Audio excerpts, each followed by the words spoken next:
کسی نہ کسی حال میں بندے نے کسی صحبت میں ضرور جانا ہے۔ یہ انٹرنیٹ کی صحبت ہے، سوشل میڈیا کی صحبت ہے، ہمارے ایمان کو تباہ کر رہی ہے۔ پہلے تو یہ صحبتیں نہیں ہوتی تھی، ہمارے یہاں روزانہ یہ ہوتا ہے کہ تم نے میری عزت نہیں کی، آپ نے میری کتاب کھینچ لی، آپ نے میرا لباس پہن لیا، آپ نے میرا سکارف پہن لیا، یہ تو میرا سکارف تھا، یہ تو میری کتاب تھی، میری کتاب آپ لے گئے، یہ تو میرا جوتا تھا آپ نے پہن گیا۔ فتوفت یہ ہے وہ 10 جوتے بھی پہن لے، انہوں نے کہا یہ جوتے میرے نہیں یہ تیرے ہیں۔ سوشل میڈیا دیکھیں، کوئی کسی پہ ظلم کر رہا ہے، کسی پر بہتان لگا رہا ہے، کسی کی غیبت کر رہا ہے، کوئی کسی پر جملے کس رہا ہے، تو پھر بہتر کیا کہ بند کر دے اس کو۔ ان کی مجلس میں آؤ جہاں خدا یاد آ جائے۔ غور سے سنیے گا، جیسی صحبت ہوتی ہے ویسا رنگ چڑھ جاتا ہے۔ صحبت سے ادب کا راستہ کھلتا ہے۔ صبح تہجد کے وقت اٹھا کریں، خلوت نشین ہو کر مصلی پر بیٹھ کر پھر اپنے رب سے بات کیا کریں، اپنے نفس کو ملامت کیا کریں، پھر اپنے رب سے پیار اور محبت کی باتیں کیا کریں۔ جو خلوت میں ملتا ہے وہ جلوت میں نہیں۔ باہر کا فساد ہو تو سمجھ لیں منہاج کی 4 دیواری میں آ کر زانو تلمذ ہو جانا بھی خلوت نشین۔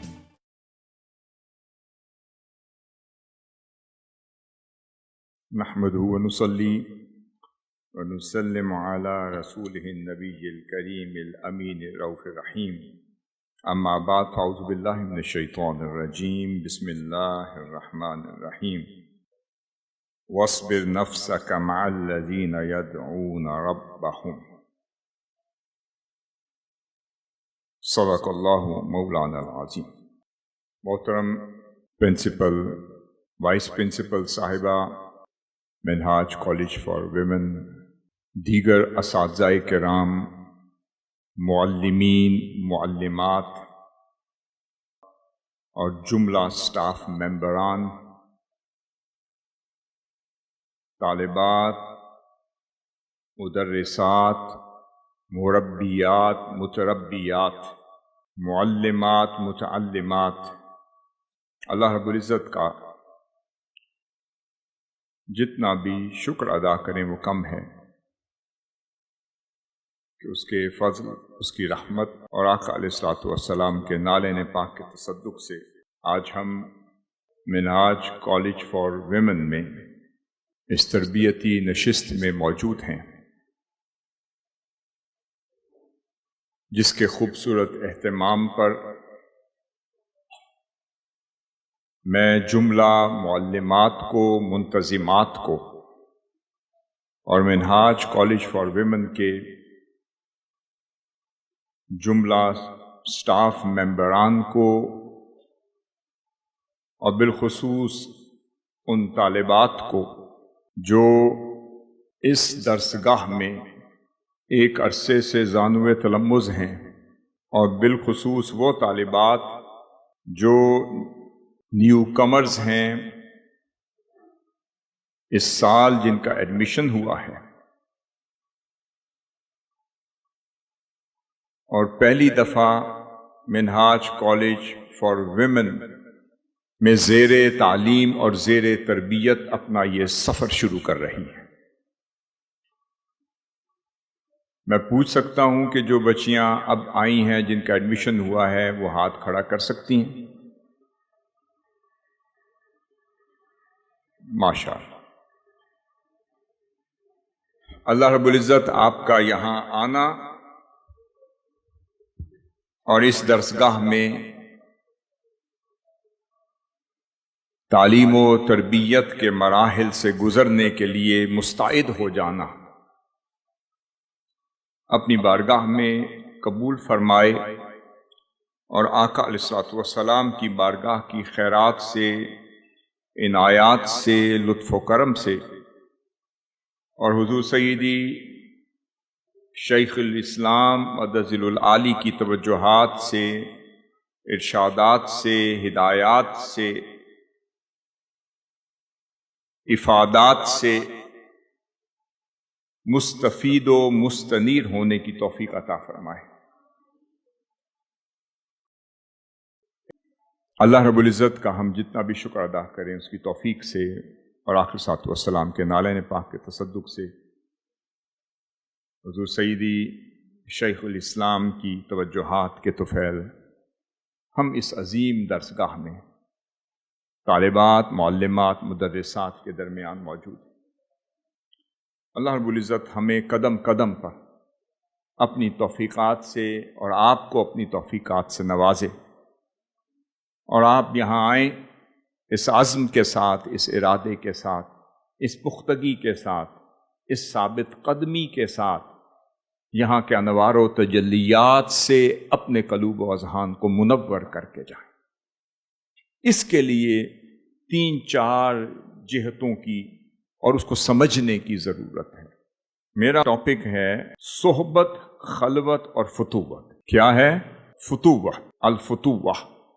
صحبت ادب کا دروازہ کھولتی ہے، اور ادب خلوت کے قابل کرتا ہے، اور خلوت کے بعد فتوت کا دروازہ کھلتا ہے۔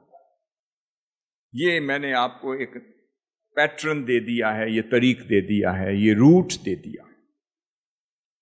اگر اللہ کی توفیق سے علم نافع اور عمل صالح سے مزین ہو کر راہ سلوک پر چلتے ہوئے، تعلیم اور تعلم سے مزین ہوتے ہوئے، اور تعلیم و تربیت کی راہ سے گزرتے ہوئے، اگر اس صحبت میں رہتے ہوئے جو آپ کو منہاج کی ان 4 دیواری میں میسر ہے، مہیا ہے، نصیب ہے، اگر اس کو حقیقی معنوں میں صحبت علمی میں منتقل کر بیٹھے، صحبت علمی کو سمجھ گئے، اس صحبت کو صحبت روحانی بنایا، ان صحبتوں کو صحبت علمی بنایا، ان کو صحبت فکری بنایا، اور انہیں پھر تربیت میں کنورٹ کرنے میں آپ کامیاب ہو گئے، تو آپ سمجھ لیں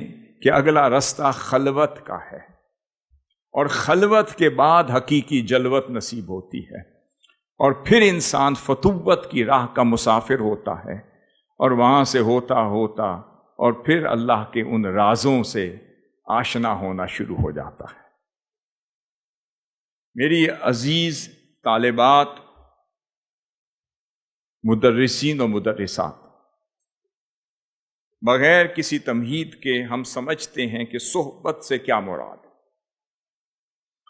صحبت کا جو لغوی معنی ہے وہ کہا جاتا ہے الصحبۃ فی اللغۃ مأخوذۃ من المقارنۃ والملازمہ، کہ جو صحبت ہے وہ لغوی اعتبار سے مقارنت اور ملازمت سے ماخوذ ہے۔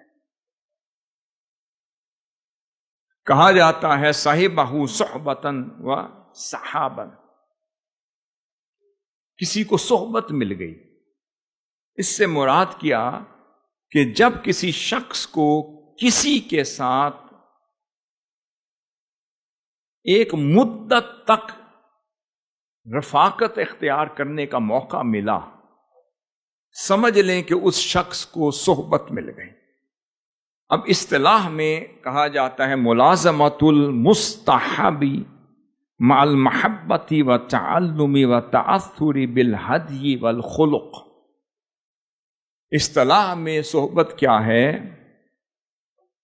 کہ محبت، تعلم، ادب اور خلق حسن کے اثر کے ساتھ، میں ریپیٹ کر رہا ہوں، محبت، تعلم، ادب اور خلق حسن کے اثر کے ساتھ، اس کی تاثیر کے ساتھ کسی کی صحبت میں جم کر بیٹھنے کو مصاحبت کہتے ہیں، اور اسی کو مجالست کہتے ہیں۔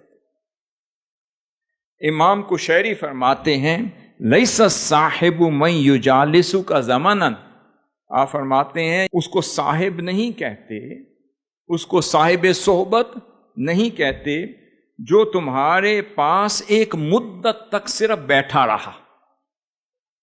صرف مجالست کو، مصاحبت کو، بیٹھے رہنے کو، ایک مدت تک بیٹھے رہنے کو مصاحبت نہیں کہتے۔ یہ کون کہہ رہا ہے؟ امام کشیری فرما رہے ہیں وَلَكِنَّ الصَّاحِبَ مَنْ يَأْخُذُكَ عَنِ النَّفْسِ إِلَى الْحَقِّ۔ آپ فرماتے ہیں اصل حقیقی صاحب وہ ہے صحبت دینے والی ہستی اسے کہتے ہیں جو آپ کو نفس کے چنگل سے نکال کر واصل حق کر دے، جو نفس کے کھیل سے نکال کر، نفس کے تماشے سے بچا کر اور نفس کے حملوں سے نکال کر راہ سلوک کا مسافر بنا کر واصل باللہ کر دے، اس ہستی کو صاحب کہتے ہیں، اس کو صاحب کہتے ہیں جس کی صحبت میں بیٹھا جائے۔ اب قرآن مجید میں اس کی دلیل کے طور پر وہ لائے، فرماتے ہیں کہ اللہ رب العزت نے جب فرمایا اعوذ باللہ من الشیطان الرجیم، جو آیت میں نے شروع میں جتنا حصہ صرف قطعہ پڑھا، اتنا حصہ آیت کا، اعوذ باللہ من الشیطان الرجیم، اللہ تعالیٰ نے کیا فرمایا؟ وَاصْبِرْ نَفْسَكَ مَعَ الَّذِينَ يَدْعُونَ رَبَّهُمْ، فرمایا کہ اے بندے تجھے صحبت چاہیے تو پھر اپنے آپ کو جمایا کر، بٹھایا کر، کس میں؟ وَاصْبِرْ، پھر تو ان کی سنگت میں اپنے آپ کو جمایا کر، بیٹھنے کے آداب سیکھ، انہیں برداشت کرنے کے آداب سیکھ، ان کی صحبت سے استفادہ کرنے کے آداب سیکھ۔ مولا کون؟ یدعون ربہم بالغداۃ والعشی یریدون وجہہ، جو دن رات وہ خدا کی کو پکارتے رہتے ہیں، وہ اس کی یاد میں گم رہتے ہیں، کبھی صبح ہو تو اس کے لیے سفر کر رہے ہوتے ہیں، راتوں کو اس کے لیے مصلی پر سوار ہو کے اسے منا رہے ہوتے ہیں۔ یدعون ربہم، دن کو بھی اسے پکار رہے ہوتے ہیں، راتوں کو بھی اسے پکار رہے ہوتے ہیں، دن ہو تو اس کے لیے زندگی بسر کر رہے ہوتے ہیں، رات ہو تو اس کو منانے میں آہو بکا کا پیکر بنے مصلی پر بیٹھے نظر آتے ہیں۔ یہ کون ہیں؟ یہ وہ ہیں جن کی صحبت میں آیا جائے، یہ علامت دے دی، یہ وہ ہستیاں ہیں جن کی صحبت اختیار کی جائے، جن کی کمپنی، صحبت کو انگلش میں کیا کہتے ہیں؟ کمپنی، صحبت کو انگلش میں کہتے ہیں کمپنی، عربی میں کہتے ہیں صحبہ، دوسرا لفظ ہے مجالست۔ ان کی مجلس میں آؤ جہاں خدا یاد آ جائے۔ مستند روایات میں آتا ہے یا رسول اللہ ہمیں بتائیے ہم کن کی مجلس میں بیٹھا کریں، ان کی نشانیاں بتائیں۔ آپ نے فرمایا اذا رؤوا ذکر اللہ، جن کی صحبت میں بیٹھو تو خدا یاد آ جائے، جن کا علم سنو تو تمہارا علم بڑھتا چلا جائے، جن کی مجلس میں بیٹھو تو آخرت یاد رہے، اور پھر جن کے عمل کو دیکھو تو آخرت یاد رہے، اور جن کے چہروں کو دیکھو تو خدا کا حسن یاد آ جائے۔ ان کی صحبت میں جا کر بیٹھا کرو۔ اللہ رب العزت نے اصحاب کہف کو یہی حکم دیا جب انہوں نے ارادہ کر لیا کہ دنیا کی صحبت کو چھوڑ کر اللہ رب العزت کی صحبت میں جانے کا ارادہ کر لیا، تو قرآن مجید کے الفاظ ہیں، اہل کہف کو اللہ نے حکم فرمایا کہ تم غار میں پناہ لے لو۔ کس کی صحبت میں؟ فرمایا آ جاؤ، غار میں آ جاؤ، پناہ لے لو، تمہارا رب تمہارے لیے اپنی رحمت کشادہ فرما۔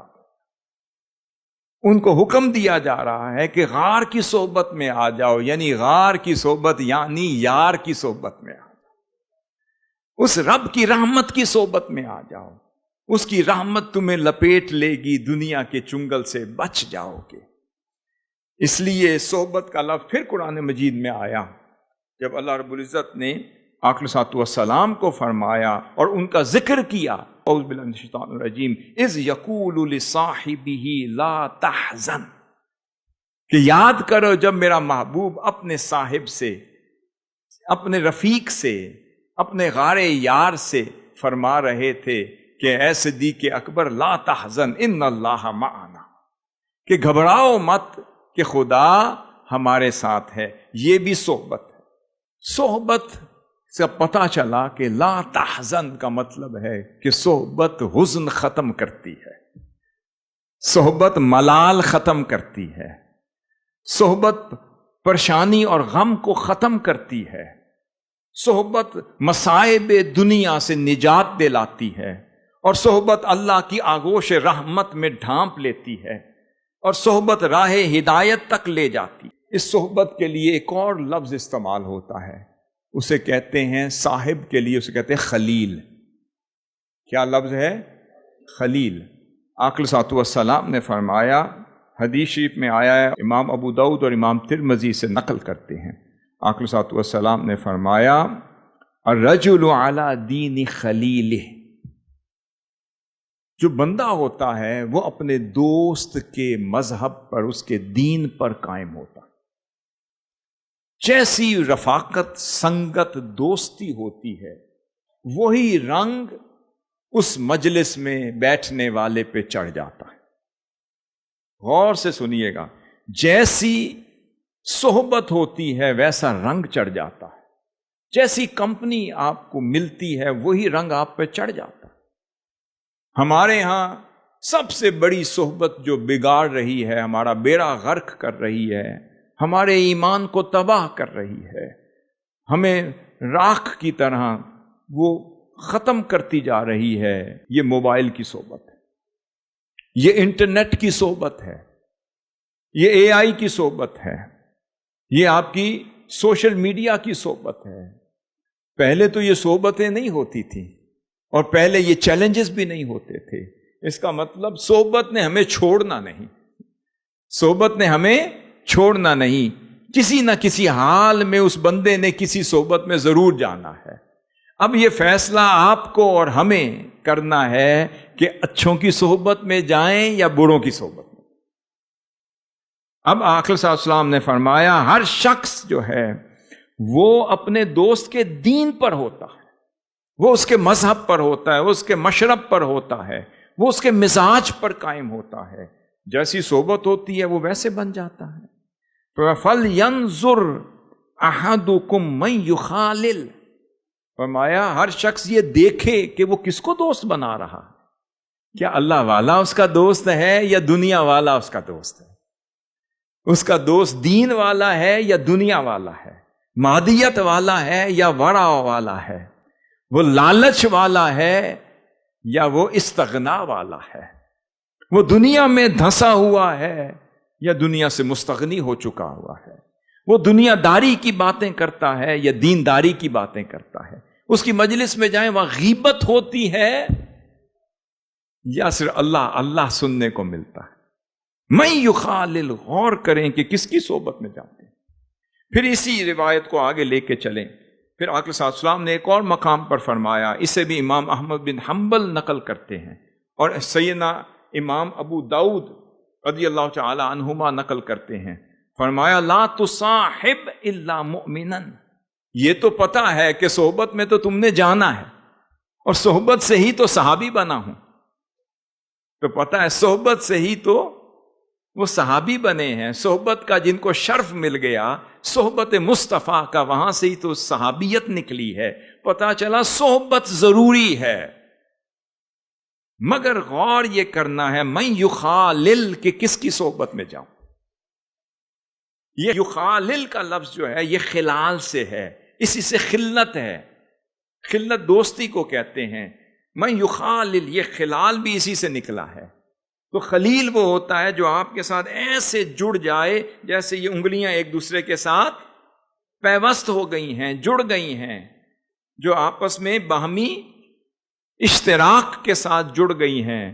دوست وہی ہوتا ہے جو اس طرح جڑ جائے کہ بیچ میں کوئی فاصلہ نہ رہے، تو اس کا مطلب وہ آپ کا رازدان ہوتا ہے، وہ آپ کا رازدان ہوتا ہے، وہ آپ کی خلوت میں خلوت نشین ہوتا ہے۔ جب آپ خلوت میں ہوں تو آپ کی خلوت میں ہم نشین ہوتا ہے، جو ہوتا ہے اسے خلیل کہتے ہیں۔ فرمایا دیکھا کرو میرا دوست کون ہے، دیکھا کرو میں کس کی صحبت میں آیا ہوں۔ پھر فرمایا لا تصاحب الا مؤمنا، اے بندے تو سوائے مؤمن کے کسی اور کی صحبت میں مت جا، سوائے مومن کے کسی کو اپنا صاحب نہ بنا۔ پھر فرمایا وَلَا يَأْكُلْ طَعَامَكَ إِلَّا تَقِيٌّ، اور تیرا کھانا سوائے متقی کے کوئی نہ کھائے۔ اب غور کریں اس کا مطلب کیا ہے کہ تیرا کھانا آپ کے دسترخوان پر کوئی بیٹھے تو وہ متقی ہوں، اور آپ کسی کی صحبت میں بیٹھیں تو وہ مومن ہوں۔ تو آقا صلی اللہ علیہ وسلم نے فرمایا صحبت اختیار کرو مگر مومنوں کی، اپنے دسترخوان پر کھانا پکاؤ، بلاؤ، کھلاؤ، اطعام و طعام کرو، مگر کس کو؟ متقین کو۔ اب یہ کیوں منع کیا؟ ذرا غور کریں کہ دسترخوان پر آپ کس کو بلاتی ہیں؟ آپ میس میں کھانا کھاتی ہیں یا نہیں کھاتی؟ کھاتی ہیں نا۔ آپ ایک دوسرے کے ساتھ بیٹھتے ہیں یا اکیلے کونے میں الگ ہو کے بیٹھ جاتی ہیں؟ آپ الگ تھلگ ہو کے بیٹھتی ہیں یا مل کے بیٹھتی ہیں؟ بتائیں نا، جواب دیں۔ مل کے بیٹھتی ہیں۔ تو کس کے ساتھ آپ دسترخوان میں بیٹھنا پسند کرتی ہیں؟ بتائیں کس کے ساتھ؟ جس کے ساتھ ٹیچر کی شکایت لگائی جا سکے، جس کے ساتھ آپ اپنے پرنسپل صاحب کی شکایت لگا سکیں، کسی کے ساتھ غیبت سیشن چل سکے، کسی کے ساتھ کوئی بغض اور کینے کی بات ہو سکے، کسی کو اپنا دکھ سنا چکے کہ فلاں نے میرے ساتھ بڑی زیادتی کی ہے، تو وہ زیادتی کی باتیں جس کو سنائیں گے اسی کو تو صحبت کہتے ہیں۔ تو صحبت وہ ہو، آپ زیادتی کی بات کریں وہ خیر کی بات کر دے، آپ کسی پہ ظلم کی بات کریں وہ معاف کی بات کرے، آپ کسی کا شکوہ کریں وہ آپ کو اگلے کی تعریف کر دے، آپ کسی کی شکایت کریں وہ اس کی تعریف کے کلابے میں لا دیں، آپ دکھ سنائیں وہ نفع کی بات کریں، آپ اس کے خلاف ہوں وہ آپ کو جوڑیں، آپ توڑیں وہ جوڑیں۔ جو جوڑنے والا ہو سمجھ لو اس کی صحبت میں جائیں۔ سمجھ گئے؟ اس کے بعد آگے بڑی پیاری روایت میں بیان کرنے لگا ہوں۔ یہ بخاری شریف کی روایت ہے اور حضرت ابو موسیٰ الاشعری روایت کرتے ہیں۔ وہ فرماتے ہیں آقا صلی اللہ علیہ وسلم نے فرمایا، یہ جو دوستی سنگت ہے اس کی مثال کیا ہے؟ بڑی معروف روایت ہے مگر میں اس کو ایک اور انداز سے بیان کرنا چاہ رہا ہوں۔ مثل الجلیس الصالح والسوء کحامل المسک ونافخ الکیر۔ آپ نے فرمایا کہ ہم نشین اور ہم جلیس کی مثال کیا ہے؟ ایک صالح ہم نشین، ایک نیک ہم نشین کی مثال ایسی ہے جیسے مشک بردار کی، جیسے پرفیومریز کی ہو، جیسے خوشبو بیچنے والے کی ہو، جیسے خوشبو اور پرفیوم بنانے والے کی ہو، اس کو پرفیومریز کہتے ہیں۔ تو جو خوشبو بناتا ہو، جو خوشبو کا کام کرتا ہو، جو پرفیومز بناتا ہو، جو عطار ہو، عطر کا کام کرتا ہو، جو خوبصورت مہک کا مالک ہو، بناتا بھی ہو، بیچتا بھی ہو، تقسیم بھی کرتا۔ آپ نے فرمایا وہ کیا ہوگا؟ اس کی مثال ہے کہ ایک صالح، ایک نیک ہم جلیس کی مثال اس پرفیومریز یا خوشبو والے کی طرح ہے۔ اور فرمایا اور برے دوست کی مثال اس لوہے کی بھٹی کی سی ہے جہاں پر وہ لوہا دہکاتا ہو، اس کو وہاں شعلے یہ نظر آتے ہوں اور وہ اس کو بھٹی دھونکنے والا ہو، تو وہاں پہ سوائے لوہے کی اور بھٹی کے سمیل کے اور کچھ نہیں ہے۔ فرمایا اچھی دوستی ایسی ہے جیسے کسی پرفیوم کی دکان میں چلے جائیں، اور بری دوستی ایسی ہے جیسے لوہار کی بھٹی میں چلے جائیں۔ پھر فرمایا فحامل المسک اما ان یحذیک، فرمایا جو پرفیوم والا ہے جب آپ اس کے پاس جائیں گے تو وہ کیا کرے گا؟ وہ جو کستوری لگا کر بیٹھا ہے، کسی کے پاس روز کا پرفیوم ہے، مسک کا پرفیوم ہے، امبر ہے، کستوری ہے، کسی کے پاس سینڈل ووڈ ہے، وہ جو لے کر اپنی دکان سجا کر بیٹھا ہے، فرمایا تم اس کے پاس جاؤ گے یا تو وہ ہدیے میں کوئی نہ کوئی خوشبو دے کر بھیجے گا، یا تو وہ تمہیں نواز کے بھیجے گا، خوشبو لے کر آؤ گے، وَإِمَّا أَن تَبْتَعَ مِنْهُ، یا تم اس سے خرید کر لاؤ گے، وَإِمَّا أَن تَجِدَ مِنْهُ رِيحًا طَيِّبَةً، یا کم از کم وہاں پہ ٹیسٹر لگا کر آؤ گے، اور جب گھر آؤ گے گھر والے کہیں گے لگتا ہے کسی خوشبو والے کی دکان سے، عطار کی دکان سے آئے ہو، کسی پرفیومریز کے پاس سے آئے ہو، کسی پرفیوم بنانے والے کی دکان سے آئے ہو، کم از کم وہاں جتنا وقت گزارا ہے، وہ جتنی پرفیوم بنا رہا تھا اس کی مہک اپنے کپڑوں میں لے کر آ گئے۔ آپ سمجھ گئے؟ پھر وہ کہتا ہے وَنَافِخُ الْكِيرِ، اور جو لوہے کی بھٹی لگا کر بیٹھا ہے، اما ان یحرق ثیابک، یا تو تم اپنے کپڑے جلا کر آؤ گے، یا وَإِمَّا أَن تَجِدَ رِيحًا خَبِيثًا، یا تم اس کی بدبودار سمیل لے کر اپنے کپڑوں میں آ جاؤ گے، اس کے علاوہ تو کچھ نہیں ملے گا۔ تو پتہ چلا ان کی صحبت میں بیٹھا کرو جو اللہ کے نور کا عرفان اپنے سینوں میں سجا کے بیٹھے ہیں، ان کی صحبت میں بیٹھا کرو جن کے دل کشادہ ہیں، میں اگلی بات کر رہا ہوں، ان کی صحبت میں بیٹھا کرو جن کے دل میں خدا کا عرفان ہے، جن کے دل میں اللہ کا تقویٰ ہے، اللہ کا نور ہے، قرآن کا نور ہے، علوم قرآن کا نور ہے، علوم الحدیث کا نور ہے، قال اللہ و قال الرسول صلی اللہ علیہ وسلم کا نور ہے، زہد کا نور ہے، تقویٰ کا نور ہے، طہارت کا نور ہے، پھر عاجزی و انکساری کا نور ہے، تواضع کا نور ہے، محبت کا نور ہے۔ پتہ چلا محبت والوں کی صحبت میں جاؤ گے، اگر خرید نہیں سکے تو محبت کی فریگرنس ضرور لے کر آ جاؤ۔ اب یہ جو آپ یہاں آئی ہیں، اتنا سفر کر کے، کوئی ایبٹ آباد سے، کوئی پشاور سے، کوئی منڈی بہاؤدین سے، کوئی گجرات سے، کوئی جیلم سے، کوئی رحیم یار خان سے، کوئی دور دراز سندھ سے، کوئی دور دراز علاقوں سے سفر کر کے یہاں آئے، اور یہاں آ کر آپ 2 مہینے بعد گھر واپس جائیں اور گھر والے یہ تو فریگرنس محسوس کریں کہ یہ کہاں سے آئی ہے۔ کیا اللہ کی فریگرنس لے کر آئی ہیں؟ یا رسول اللہ کی فریگرنس لے آئی ہیں؟ کیا زہد اور ورا کی فریگرنس ہے یا اللہ کی محبت کی فریگرنس ہے؟ اس کا مطلب کہ ہر دوستی اپنی فریگرنس رکھتی ہے، ہر دوستی اپنی فریگرنس رکھتی ہے، اس کی بھی ایک خوشبو ہوتی ہے، اور ہر دشمنی اپنی بدبو رکھتی ہے۔ اچھے دوستوں کی اچھی فریگرنسز ہوتی ہے اور برے دوستوں کی بری فریگرنسز ہوتی ہے۔ جیسے آپ چہرہ دیکھ کر پہچان لیتے ہیں کہ وہ کیا سوچ رہا ہے، اس کی صحبت میں بیٹھ کر جو اس سے آپ کو فریگرنس آ رہی ہوتی ہیں، اس سے پہچان لیتے ہیں کہ اس کے دل میں کیا ہے۔ اس کے بعد جب آپ صحبت سے مستفید ہونا شروع ہو جائیں، تو اس لیے میں سلف صالحین کی چند مثالیں اس ضمن میں عرض کر دوں۔ وہ فرماتے تھے، امام عبداللہ ابن مبارک فرماتے تھے، رب عالم قد افادنی، وہ صحبت کی بات کر رہے ہیں اور صحبت علمیہ کی بات کر رہے ہیں، مجالس علم کی بات کر رہے ہیں، وہ علماء کی، وہ فقہاء کی، وہ اتقیاء کی، وہ ابرار کی صحبتوں کی بات۔ وہ فرماتے ہیں رب عالم قد افادنی بنظرته قبل کلمته، فرماتے ہیں بڑے بڑے علماء کی صحبت میں گیا، اور کبھی کبھی ایسی ہستیوں کی صحبت میں گیا کہ ان کی گفتگو سے پہلے ان کی نظروں نے میرا کام کر دیا۔ صحبت وہ ہو کہ جو نگاہ پڑے تو آپ کی کایا بدل جائے۔ فرماتے ہیں میں ایسی صحبتوں میں جایا کرتا تھا کہ ابھی کال اور کیل کی بات نہیں ہوتی تھی، قال اللہ و قال رسول صلی اللہ علیہ وسلم کی بات نہیں ہوتی تھی، ابھی سوال لے کر جاتا تھا، میرے شیخ کی نظریں ہی میرا کام کر دیتی تھی۔ آپ ایسی صحبت میں آئے ہیں، صحبت شیخ الاسلام۔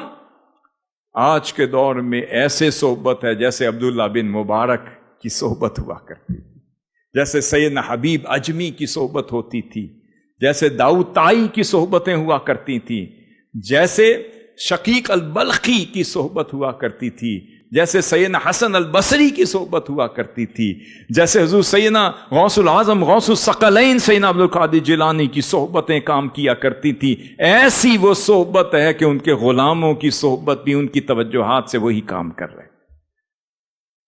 آپ خوش قسمت ہیں کہ آپ کو منہاج القرآن کی صحبت ملی۔ پھر فرماتے تھے یحییٰ بن معاذ فرماتے لولا مجالسۃ الصالحین لما طابت الحیاۃ، اگر مجھے یہ صالحین کی صحبت نہ ملتی تو میری زندگی کی لذت اور مزہ ہی نہ رہتا۔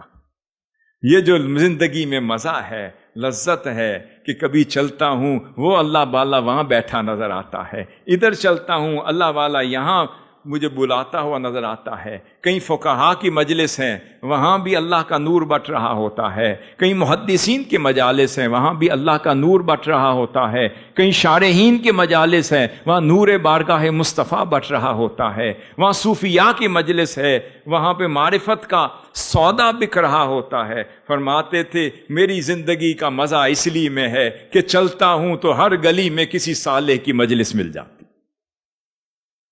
پھر اس کے بعد اس صحبت کے بعد ایک واقعہ آپ کو بیان کرتا ہوں۔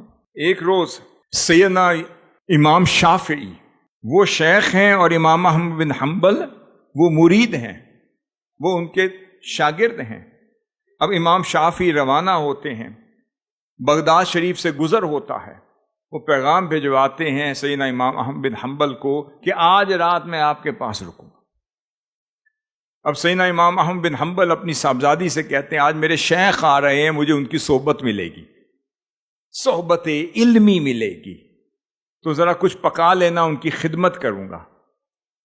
ان کی صاحبزادی نے کھانا بنا لیا اور سیدنا امام شافعی جو سیدنا امام احمد بن حنبل کے شیخ ہیں وہ ان کے پاس رکے۔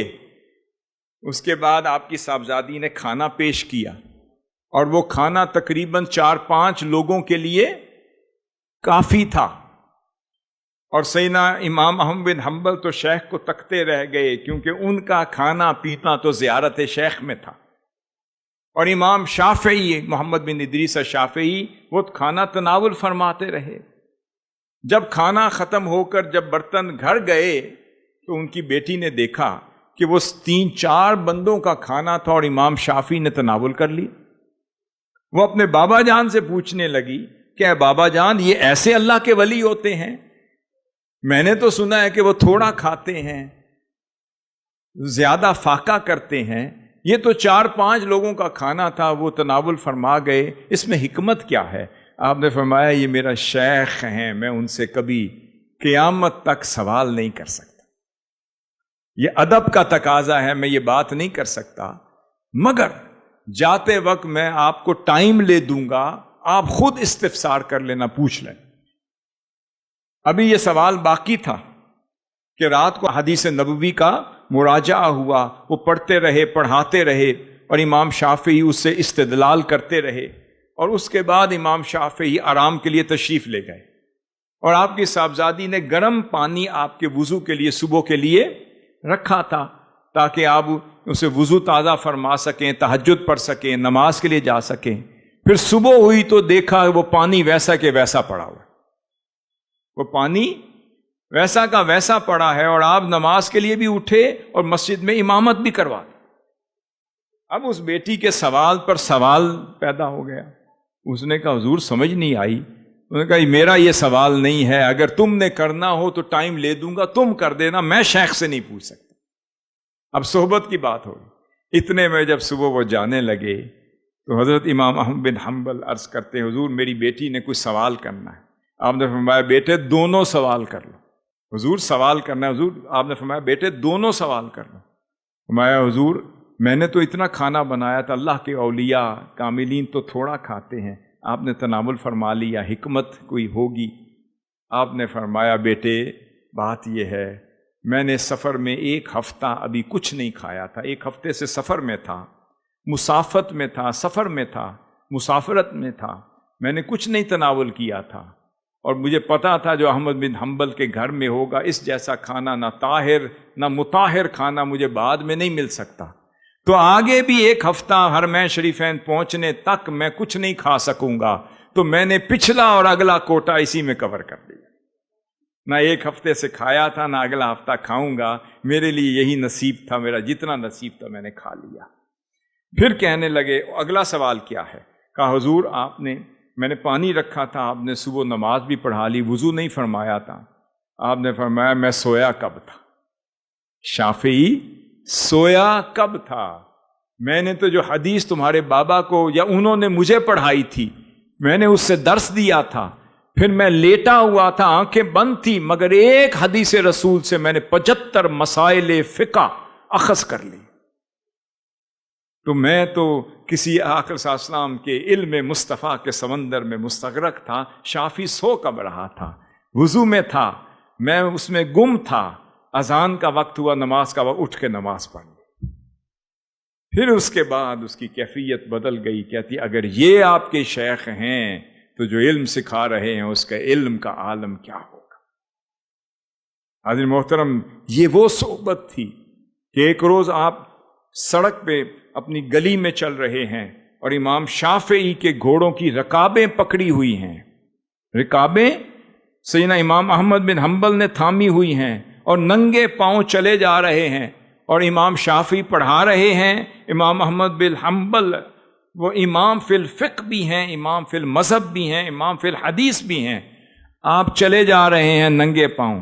تو حضرت یحییٰ بن معین نے دیکھا اور آ کر آپ کے صاحبزادے کو بلا کر کہا، بھتیجے اپنے بابا کو میرا یہ پیغام دینا کہ انہیں حیا نہیں آتی کہ ایک نوجوان شافعی کو گھوڑے پر سوار کر کے ننگے پاؤں گھوڑے کی رکابیں پکڑ کے چلے جا رہے ہیں۔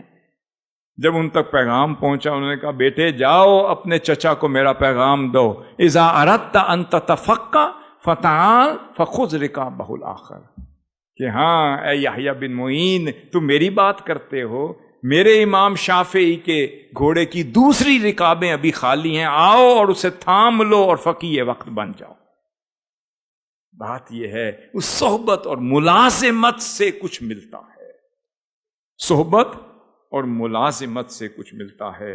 پھر صحبت کے بعد میں نے عرض کیا کہ وہاں سے راہ خلوت شروع ہوتی ہے، صحبت سے راہ خلوت شروع ہوتی ہے کہ صحبت آپ کو آداب سکھاتی ہے، اور آداب سے پھر خلوت کا دروازہ کھلتا ہے، اور پھر وہ شخص خلوت نشین ہو جاتا ہے۔ اب یہ والا ٹاپک تھوڑی دیر آپ سے ریلیونٹ ہے، میں چاہوں گا کہ اس کے اوپر غور کریں۔ اب خلوت کیا ہے؟ صحبت، خلوت اور فتوت، یہ تین چیزیں آپس میں کو ریلیٹڈ ہیں، آپس میں کو ریلیٹڈ ہیں۔ صحبت آپ کو خلوت کے طریقہ کار سکھاتی۔ آقا صلی اللہ علیہ وسلم کی حدیث شریف ہے جسے امام حاکم المستدرک میں نقل کرتے ہیں، حضرت عمران بن حطان فرماتے ہیں، میں ایک روز مسجد میں داخل ہوا، میں نے سیدنا ابو ذر غفاری کو ایک چادر میں لپٹا ہوا دیکھا، وہ اپنے آپ کو ڈھانپے ہوئے تھے، اور مسجد کے کونے میں کون بیٹھے ہوئے تھے؟ سیدنا ابو ذر غفاری کونے میں بیٹھے ہوئے تھے، اور چادر میں اپنے آپ کو چادر سے ڈھانپا ہوا تھا۔ اور حضرت عمران بن حطان فرماتے ہیں، میں ان کے پاس گیا، اتیت ابا ذر فوجدته فی المسجد مختبئا بکساء اسود وحدہ، کہ تن تنہا اپنے آپ کو ایک چادر میں ڈھانپ کر مسجد کے کنارے کونے میں بیٹھے ہوئے ہیں۔ میں ان کے پاس گیا، فقلت یا ابا ذر، اے ابو ذر غفاری یہ کیا کر رہے ہیں؟ کہا وہذہ الوحدہ، یہ خلوت نشینی کر رہا، ہذہ الوحدہ، یہ میں خلوت نشینی اختیار کر کے بیٹھا ہوں۔ کہا یا ابا ذر آپ یہ کیوں کر رہے ہیں؟ وہ کہتے ہیں سمعت رسول اللہ صلی اللہ علیہ وسلم، میں نے آقا صلی اللہ علیہ وسلم کو یہ فرماتے ہوئے سنا، الوحدۃ خیر من جلیس السوء، آپ نے فرمایا کہ بری صحبت، میں نے عرض کیا صحبت اچھی بھی ہوتی ہے، صحبت بری بھی، فرمایا بری صحبت سے اچھا ہے کہ بندہ خلوت نشین ہو جائے، غیبت سے بچ جائے، کینہ سے بچ جائے، ایک دوسرے کی بدگمانیوں سے بچ جائے۔ ہمارے ہاں مجالس علم بھی مجالس غیبت بنتی جا رہی ہیں، ہمارے لیے کلاس روم بھی مجالس غیبت بن گئی ہیں، ہمارے لیے مجالس فکر بھی مجالس غیبت بن گئی ہیں، بدگمانیاں ہو رہی ہوتی ہیں، بیک بائٹنگ ہو رہی ہوتی ہے، غیبت ہو رہی ہوتی ہے، ایک دوسرے کی شخصیت پر ہم اپنے جملے کس رہے ہوتے ہیں، ایک دوسروں کی تضحیق کر رہے ہوتے ہیں، تنقیص کر رہے ہوتے ہیں، مذاق کر رہے ہوتے ہیں، ایک دوسرے کے ڈیسیژنز کے اوپر، لباس کے اوپر، چہرے کے اوپر، اس کی بول چال کے اوپر تبصرے کر رہے ہوتے ہیں۔ آپ نے کیا فرمایا؟ سیدنا ابو ذر غفاری رضی اللہ تعالیٰ فرما رہے ہیں، اگر یہ کام کرنا ہے تو بندے بہتر ہے کہ تو چادر میں لپٹ کر ایک جگہ خلوت نشین ہو جایا۔ آقا صلی اللہ علیہ وسلم نے کیا فرمایا؟ حدیث شریف ہے کہ من کان یؤمن باللہ والیوم الآخر فلیقل خیرا او لیصمت، جو اللہ پر ایمان لایا، آخرت پر ایمان لایا، فرمایا اس کے لیے بہتر ہے فلیقل خیرن، یا خیر کی بات کرے، اگر نہیں کر سکتا فلیصمت، پھر خاموش ہو جائے۔ خاموش رہنا بھی خلوت قلبی ہے،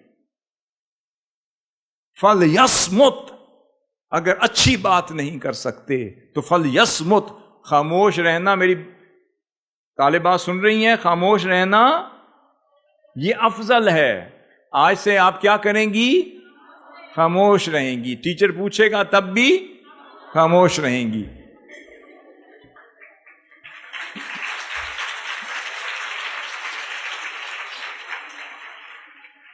پھر فرمایا والجلیس الصالح خیر من الوحدہ. اب خلوت کب توڑی جائے؟ اگلی بات ہے. اگر معاشرہ آج سوشل میڈیا تباہ کر رہا ہے، باہر کا معاشرہ فساد انگیزی کر رہا ہے، سوشل میڈیا دیکھیں، کوئی کسی پہ ظلم کر رہا ہے، کوئی کسی پر بہتان لگا رہا ہے، کوئی کسی کی غیبت کر رہا ہے، کوئی کسی کی تضحیق کر رہا ہے، کوئی کسی کو کی ہیوملیشن کر رہا ہے، کوئی کسی کو انڈرمائن کر رہا ہے، کوئی کسی پر جملے کس رہا ہے، تو پھر بہتر کیا کہ بند کر دے اس کو اور آ کے خلوت نشین. خلوت نشینی کی قسمیں ہیں. اس کا مطلب خاموش ہو جانا بھی خلوت نشینی ہے، اپنی زبان پر تالا لگانا بھی خلوت نشینی ہے، اور اپنی آنکھوں پہ تالا لگانا بھی خلوت نشینی ہے. باہر کا فساد ہو تو سمجھ لے منہاج کی چار دیواری میں آ کر زانو تلمذ ہو جانا بھی خلوت نشینی.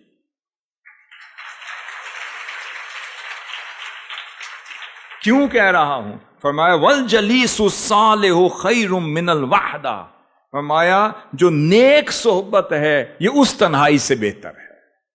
اگر صحبت اچھی نہ ملے تو خلوت نشین ہو جائیں، اور اگر صحبت اچھی مل جائے تو پھر آ کر اس صحبت میں بیٹھا کریں، اس کی مجالست اختیار کیا کریں. فرمایا اچھی صحبت خلوت نشینی سے بہتر ہے. فرمایا وَإِمْلَاءُ الْخَيْرِ خَيْرٌ مِّنَ السُّكُوتِ، اور فرمایا کہ نیک بات کرنا پھر خاموش رہنے سے افضل ہے. اچھی بات ہو تو کیا کریں، اچھا ٹاپک ہو جس میں اللہ اور اللہ کے رسول صلی اللہ علیہ وسلم کی بات ہو، خیر خواہی کی بات ہو، پیار محبت کی بات ہو، ایک دوسرے کی تعریف ہو رہی ہو، یہ آج سے وعدہ کریں. آپ میس میں جائیں، آپ اٹھیں بیٹھیں، کلاس میں آئیں، آپ سب کچھ کریں، مگر جہاں خیر کی بات ہو تو مجلس میں بیٹھیں، اور جب خیر کی بات نہیں تو خاموشی سے اس مجلس سے آ جایا کریں. نہ لڑنے میں فائدہ ہے، نہ جھگڑنے میں فائدہ ہے. اس مجلس کو چھوڑ کر خاموشی سے چلے آنے میں فائدہ. سمجھ گئے؟ پھر فرمایا وَالسَّكُوتُ خَيْرٌ مِّنْ إِمْلَاءِ الشَّرِّ، اور اگر کہیں پر شر انگیزی کی بات ہو رہی ہے تو وہاں سکوت اختیار کرنا، خاموش ہو جانا، سائلنٹ ہو جانا بہتر. آج سے اس پہ عمل ہوگا یا نہیں ہوگا؟ یہ نہ ہو میں نیکسٹ ٹائم آؤں انہوں نے کہا یہ اسٹوڈنٹ نے تو بات کرنا ہی بند کر دی ہے.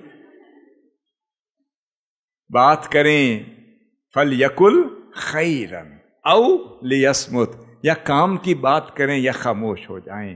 اور ایک چیز ذہن میں رکھ لیں، تفکر تخلیے کے بعد آتا ہے، اور جب آپ کو دل میں خلوت نشینی نصیب ہو جائے، پھر میڈیٹیٹ کرنا لگ جائیں، پھر کانٹمپلیٹ کرنے لگ جائیں، اور جب اس پہ غور و فکر خلوت نشینی میں ہوتی ہے، جلوت میں نہیں ہوتی. اگر آپ نے کریٹیوٹی چاہیے تو کریٹیوٹی خلوت میں ہوتی ہے، جلوت میں نہیں ہوتی. آپ ٹیچر پڑھاتے رہتے ہیں چلتے پھرتے، جب فکر آئے، کوئی نیا آئیڈیا آئے، نئی کریٹیو تھاٹ آئے، یا کوئی نیا استدلال آئے، نیا استنباط آئے، سمجھ لیں یہ تنہائی میں بیٹھ کر خدا کے حضور اپنے آپ کو پیش کرنے کے بعد ہی خدا کچھ نعمتیں اتارتا. اگر آپ نے ایسے ہی پڑھ کے چلے جانا ہے تو پھر چلے جائیں، اگر کچھ بن کے جانا ہے تو 24 گھنٹوں میں خلوت نشینی اختیار کرنے کے عادی بن جائیں. کیا سمجھیں؟ کیا کریں؟ صبح تہجد کے وقت اٹھا کریں، خلوت نشین ہو کر مصلی پر بیٹھ کر پھر اپنے رب سے بات کیا کریں، اپنے آپ سے مخاطب ہوا کریں، پھر اپنے نفس کو ملامت کیا کریں، پھر اپنے رب سے ناز و نیاز کی باتیں کیا کریں، پیار اور محبت کی باتیں کیا کریں. جو خلوت میں ملتا ہے وہ جلوت میں نہیں ملتا. ٹھیک ہو گیا؟ پھر امام خطابی فرماتے ہیں، وہ فرماتے ہیں لَوْ لَمْ يَكُنْ فِي الْعُزْلَةِ إِلَّا السَّلَامَةُ مِنَ الْغِيبَةِ، وہی جو میں بات کر رہا ہوں اس کی تائید آ گئی. آپ فرما رہے ہیں امام خطابی، تنہائی کا یا خلوت کا صرف اتنا فائدہ ہے کہ انسان غیبت سے بچ جاتا۔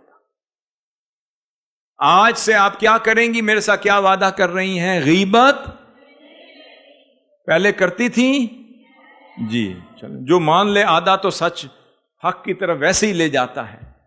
تو آج کے بعد اپنے قلبی خلوت اور لسانی سکوت کا مالک بن جائے۔ کیا؟ قلبی، میرے لفظ دہرائیں آپ میرے ساتھ، قلبی خلوت، لسانی سکوت اور بصری سرور کا پیکر بن جائیں۔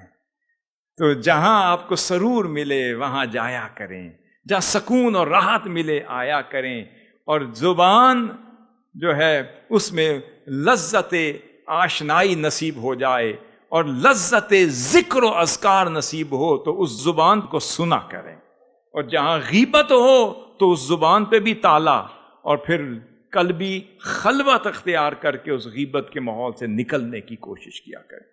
آپ نے فرمایا من رؤیت المنکر الذی لا یقدر علی ازالتہ لکان ذلک خیرا کثیرا۔ آپ فرماتے ہیں بندہ اگر برے کاموں کو دیکھنے سے، وہی جو بات کی، برے کاموں کو دیکھنے سے محفوظ رہے جنہیں وہ بدلنے کی قدرت نہیں رکھتا، تو وہاں سے سکوت اختیار کرنا، وہاں اپنے آپ کو جدا کر دینا بھی خلوت ہے۔ بعض اوقات بڑے بیٹھے ہیں، میں اگلی بات کروں، بعض کا بڑے بیٹھے ہیں، آپ ڈائریکٹ تکرار نہیں کر سکتے، مگر یہ سمجھ گئے کہ غیبت ہو رہی ہے تو بہتر یہ ہے کہ اس مجلس کو چھوڑ کر آرام سے چلے جائیں، یہ بھی خلوت ہے۔ سمجھ گئے؟ تکرار کرنا، بحث کرنا بھی اچھی بات نہیں ہے۔ تو بہتر کیا ہے کہ جہاں غیبت ہو رہی ہو، جہاں پر خدا کی نافرمانی ہو رہی ہو، آقا صلی اللہ علیہ وسلم کی سنت کی نافرمانی ہو رہی ہو، جہاں پر کسی انسان کی تنقیص ہو رہی ہو، جہاں پہ گناہ گنے جا رہے ہوں، تو وہاں خاموشی سے کیا فل یسمت، مجلس چھوڑ کر چلے جانا بھی خلوت ہے۔ آج کے بعد اس پہ عمل پیرا ہو جائیں۔ میں آخری حصے کی طرف آ رہا ہوں، وہ کیا ہے؟ الفتوہ ہے۔ دو بات کی، ایک کیا کی؟ سب سے پہلے صحبت سے ادب کا راستہ کھلتا ہے، صحبت سے ادب کا راستہ کھلتا ہے۔ سیدنا امام مالک فرماتے ہیں کہ میری والدہ مجھے فرمایا کرتی تھی، کانت امی تعلمنی وتقول لی اذهب الى ربیعہ فتعلم من ادبہ قبل علمی، کہ حضرت امام مالک فرماتے ہیں میری والدہ مجھے کہا کرتی تھی بیٹے حضرت ربیعہ کی صحبت میں جاؤ اور ان کے علم سے پہلے ان کے ادب سے سیکھا کر۔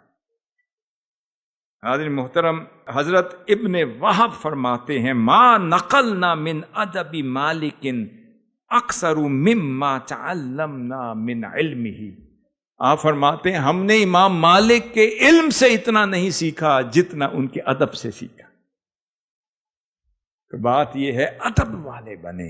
صحبت ادب سکھاتی ہے، صحبت آداب سکھاتی ہے، صحبت مینر سکھاتی ہے، ایٹیکیٹ سکھاتی ہے، اٹھنا کیسے، بیٹھنا کیسے، بات کیسے کرنی ہے، بات کا ڈھنگ کیا ہے، اپنے ایکسکیوز کیسے کرنا ہے، استاد محترم سے اجازت لے کر جانا کیسے ہے، اگر کسی کی کوئی دل آزاری ہو رہی ہے تو معذرت خواہ کیسے ہونا ہے۔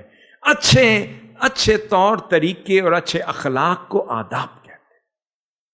صحبت صالحین آپ کو آداب صالحین سے مزین کرتے ہیں، اور آداب آپ کو خلوت سکھاتی ہے، اور وہ خلوت آپ کو فتوت کی طرف لے جاتی ہے۔ عبداللہ ابن مبارک کا قول ہے، وہ فرماتے ہیں طلبنا الادب حین فاتنا المؤدبون، جب ہمیں سمجھ آئی کہ ادب سیکھ لیں تو ادب سکھانے والے جا چکے تھے۔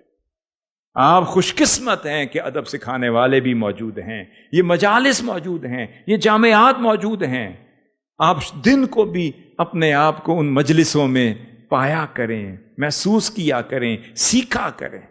میں جب جاپان گیا تو وہاں پتہ چلا کہ 4 سال تک جب بچہ 4 سال 3 سال کا بچہ جب اسکول آتا ہے تو اسکول میں اسے، جاپان کی بات کر رہا ہوں، جاپان کی، اسے وہاں 4 سال تک کوئی کتاب نہیں پڑھائی جاتی۔ 4 سال تک کوئی کتاب میں نے پوچھا کیا پڑھاتے ہیں؟ انہوں نے کہا جی 4 سال تک اس کو صرف آداب سکھاتے ہیں، 4 سال تک اس کو مینر سکھاتے ہیں، ایٹیکیٹ سکھاتے ہیں، کرسی کیسے ہٹانی ہے، کلاس میں داخل کیسے ہونا ہے، اپنی کتاب کا بھی ادب ہے، اپنی گفتگو کا بھی ادب ہے، اور ادب کا بھی ادب ہے۔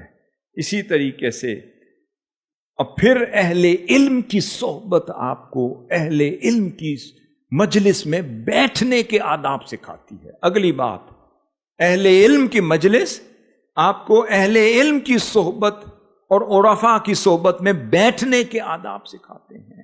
آقا علیہ الصلوۃ والسلام نے فرمایا تسمعون ویسمع منکم، آپ نے فرمایا اے میرے صحابیوں تسمعون، تم مجھ سے سن رہے ہو، ویسمع منکم، ایک وقت آئے گا تم سے سنا جائے گا۔ پھر فرمایا وَيُسْمَعُ مِمَّنْ سَمِعَ مِنْكُمْ، پھر ایک وقت آئے گا پھر جنہوں نے تم سے سنا ہوگا ان سے سنا جائے گا۔ اس کا مطلب تم سنتے وقت میری بارگاہ سے وہ سیکھو جیسے میں سکھا رہا ہوں۔ مجالس علم مجالس ادب ہوتی ہیں، اس لیے آقا صلی اللہ علیہ وسلم نے فرمایا صلو کما رأیتمونی اصلی، میری صحبت میں آتے ہو دیکھا کرو، مشاہدہ کیا کرو، جیسے جیسے مجھے نماز پڑھتے ہوئے دیکھتے ہو۔ اس کا مطلب دیکھنے میں بھی تعلم ہے، مشاہدے میں بھی تعلم ہے، مراقبے میں بھی تعلم ہے، مجالس میں بھی تعلم ہے، بیٹھنے میں بھی تعلم ہے، چلنے میں بھی تعلم ہے، دور سے دیکھنے میں بھی تعلم ہے، اور قربت میں آ کر بیٹھنے میں بھی تعلم۔ فرمایا آج تم مجھ سے سیکھ رہے ہو، سن رہے ہو، کل لوگ تم سے پوچھیں گے، تم انہیں سکھا رہے ہوگے، اور پھر کل لوگ ان سے پوچھیں گے، وہ جن کو تم نے سکھایا ہے وہ ان کو سکھا رہے ہوں گے۔ تو جو مجھ سے سیکھا ہے یہ اگلی نسلوں تک پہنچاتے رہے۔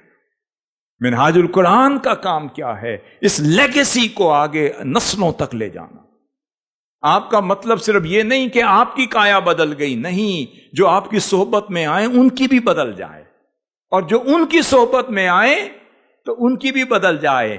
تو علم کی لیگیسی کو بھی آپ نے آگے لے کر چلنا ہے۔ پھر اس کے بعد امام مالک فرماتے ہیں لا یؤخذ العلم عن صاحب ہوا، اب مجالس علم کے بارے میں فرماتے ہیں، فرما رہے ہیں کہ علم نہ تو خواہشات کے غلام سے لیا جاتا، فرمایا ان کی صحبت میں مت جاؤ جو اپنی خواہشات کے غلام ہو چکے ہیں۔ پھر فرمایا ولا انسوقی، اور نہ ہی ابن الدنیا سے، دنیا پرست کی صحبت میں بیٹھا کرو، نہ اپنی خواہشات نفس کی پیروی کرنے والے کی صحبت میں بیٹھا کرو۔ 2 صحبتیں ختم ہو گئی، اب فرمایا ولیکن ان اہل العلم والادب، پھر فرمایا کہ کہاں بیٹھا کریں؟ فرمایا اہل علم کی صحبت میں، اہل ادب کی صحبت میں۔ پھر آگے بڑی خوبصورت بات کرنے لگا ہوں، فرمایا اس لیے ابن سیرین فرماتے تھے، امام مسلم نے مقدمے میں نقل کیا، ان ھذا العلم دین فانظروا امن تاخذون دینکم، یہ جو اسناد کا علم ہے یہ تمہارا دین ہے، اور دیکھا کرو کہ میں علم اور دین کس سے لے رہا ہوں۔ امام شافعی فرماتے ہیں کہ میں جب اپنے شیخ امام مالک کی صحبت میں بیٹھتا تھا، بڑی خوبصورت بات ہے، ماتے میں ادب کا پیکر بن کے بیٹھتا تھا، میں مینرز کا، ایٹیکیٹس کا پیکر بن کے بیٹھنے کی کوشش کرتا تھا، اتنا ادب کرتا تھا، یہاں تک کہ کنت اتصفح الکتاب، کہ امام مالک کی صحبت اور ان کے روب کا، ان کی ہیبت کا، ان کے وقار کا، ان کی متانت کا عالم یہ ہوتا تھا کہ میں جب کتاب اٹھاتا تھا اتنی آہستگی سے کتاب اٹھاتا تھا کہ اس کی آہٹ بھی ان تک نہ پہنچے۔ پھر فرماتے ہیں اتصفح الکتاب بین یدیہ تصفحا رفیقا، فرمایا کہ جب میں کتاب کا صفحہ پلٹتا تھا اتنی آہستگی سے پلٹتا تھا کہ اس کے پلٹنے کی آواز بھی میرے شیخ تک نہ پہنچے، میں اسے بے ادبی سمجھتا۔ یہ ادب تھا تو وہ امام شافعی بنے، یہ ادب تھا تو وہ امام احمد بن حنبل بنے، یہ ادب تھا تو پھر وہ فقیہ وقت بنے، یہ ادب تھا تو امام ابو یوسف اور امام محمد الشیبانی جو ہیں وہ کیا بنے؟ طرفین بنے۔ تو وہ ادب تھا تو وہ شاگرد رشید بنے، وہ ادب تھا تو شیخ کی بارگاہ سے وہ کچھ سیکھتے رہے جن جیسا کوئی نہ سیکھ سکا۔ حاضرین محترم، اس کے بعد آخری بات جس پہ ختم کروں گا وہ ہے فتوت۔ فتوت کیا ہے؟ میں اس کا تعارف کروا دوں۔ فتوت کیا ہے؟ سمجھ لیں کہ فتوت کیا ہے؟ ولایت، محبت اور خلوت کے نچوڑ کو فتوت کہتے ہیں۔ ولایت، محبت اور خلوت کا جو نچوڑ ہے اسے فتوت کہتے ہیں۔ یہ اخلاقی کمال صحبت سے سکھایا جاتا ہے۔ فتوت کا اخلاقی کمال کو فتوت کہتے ہیں۔ احسان کے اعلیٰ درجے کو فتوت کہتے ہیں۔ یہ اخلاقی کمال جو ہے یہ صحبت میں سکھایا جاتا ہے، خلوت میں پختہ کیا جاتا ہے اور ولایت میں اپنے عروج کو پہنچتا ہے۔ یہ فتوت ہے۔ اب فتوت کی چند آپ کو اگزامپل سے سمجھا دوں۔ فتوت کیا ہے؟ ان تعفو عن من ظلمک، جو آپ پر ظلم کرے اسے معاف کر دو۔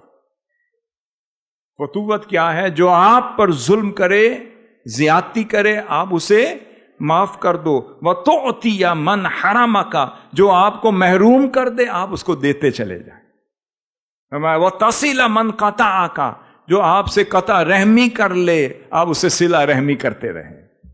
جو آپ سے تعلق توڑ دے آپ اس کو جوڑتے رہیں۔ کیا ہے؟ فتوت ہے۔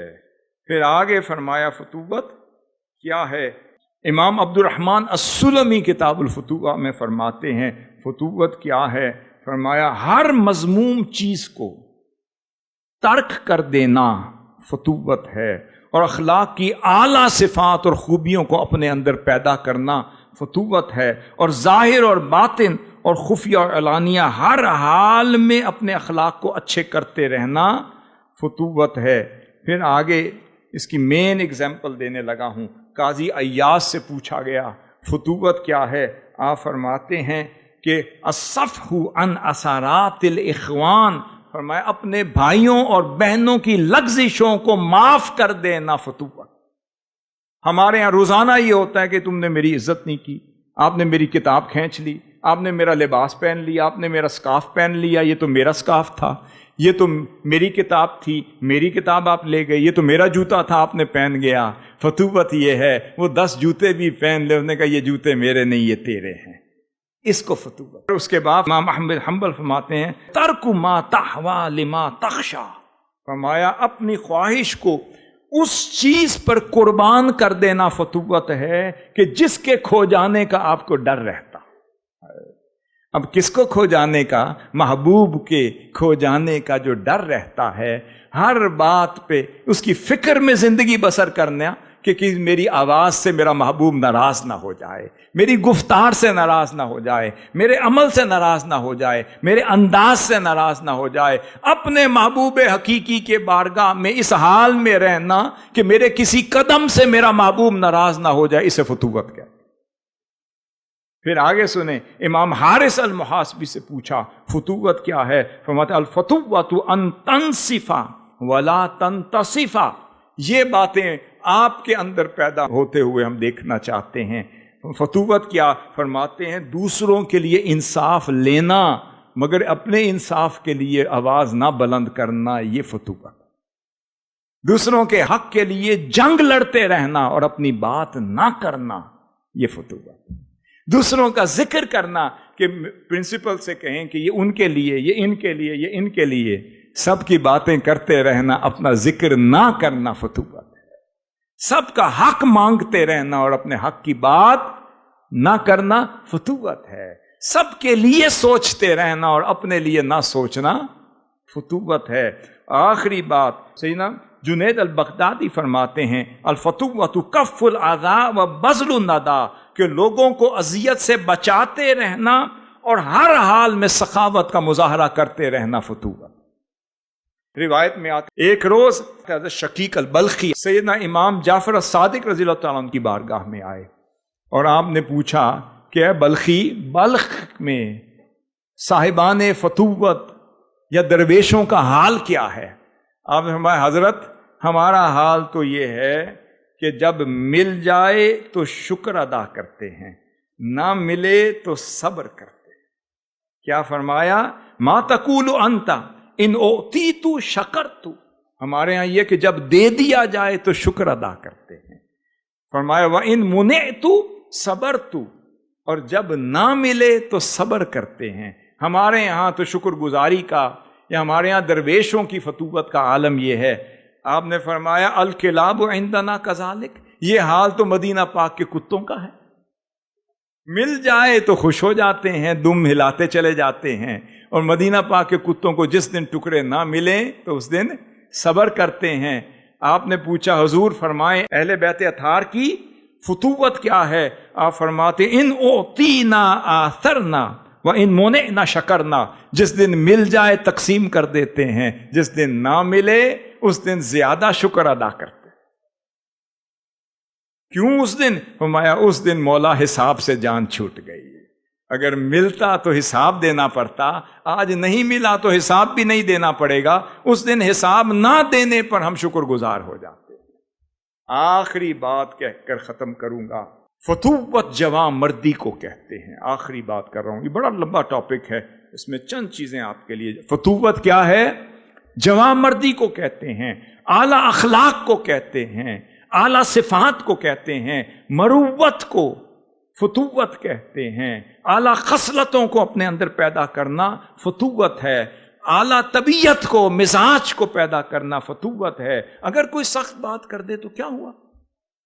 ہم جو اس کے گلے پڑ جاتے ہیں، پھر اس کی ایسی تیسی کر دیتے ہیں، پھر بدلہ لیتے ہیں، پھر غصہ کرتے ہیں، جملے سناتے ہیں، یہ فتوت تو دور کی بات، آپ تو فتوت کی فا تک بھی نہ پہنچ سکتے۔ ایک روز حضرت شیخ ابو عبداللہ محمد بن ابی مکارم البغدادی فرماتے ہیں کہ ان نوح الفتح المدنی، فرماتے ہیں کہ ان کی بارگاہ میں ایک بچہ، ایک نوجوان رہتا تھا، اس کو فتح کہتے تھے، اور فتح فتوت سے ہے، اور اس کا نام نوح المدنی تھا۔ کیا نام تھا؟ نوح المدنی تھا۔ وہ آپ کی بارگاہ میں خدمت کیا کرتا تھا۔